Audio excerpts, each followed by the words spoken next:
Guys অনেকদিন ধরে game খেলে কি শিখতে পারলাম আমি মনে করছিলাম যে ভাই টুর্নামেন্ট খেলবো, কিন্তু ভাই আমার গেম প্লে যে অবস্থা এদিকে মনে হয় যে টুর্নামেন্টে আমি চান্স পাবো।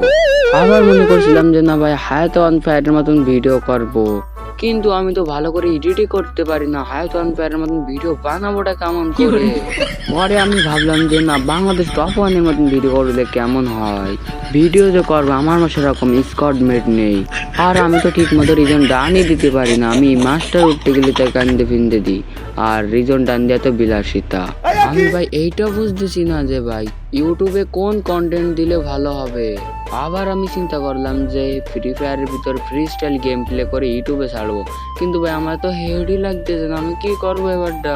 আমি তো চাইছিলাম যে বিয়ারে এবারটা রিজন ডান দেবো, কিন্তু পর দেখলাম যে ভাই যেসব ডেঞ্জারাস প্লেয়ার পড়তেছে এদের সামনে ঠিক হয়তো আমার মহা মুশকিল হয়ে যাচ্ছে। আমি আবার কদিন ভাবলাম যে না, সিএস এ রিজন পুশ দিলে কেমন হয়, কিন্তু ভাই যেসব হ্যাকার পড়তেছে এদের সামনে আমি টিকাই কষ্টকর হয়ে যাচ্ছে। এবার আমি কি করব ভাই, আমার মাথায় কাজ করতেছে না। তো তোমাদেরকে একটা কথা বলে তোমরা বল দিতে পারো যে কোন কন্টেন্ট দিলে আমার জন্য ভালো হবে, বা তোমরা দেখতে চাও সেই কন্টেন্টের উপরে আমি ভিডিও বানানোর চেষ্টা করব। তো ভিডিওটি যদি একটু হলেও তোমার ভালো লাগে থাকে ভিডিওটি লাইক দিয়ে চ্যানেলটিকে সাবস্ক্রাইব করে দিতে ভুলবে না। তো বাই বাই, টাটা, ভালো থাকবেন সবাই, আল্লাহ হাফেজ।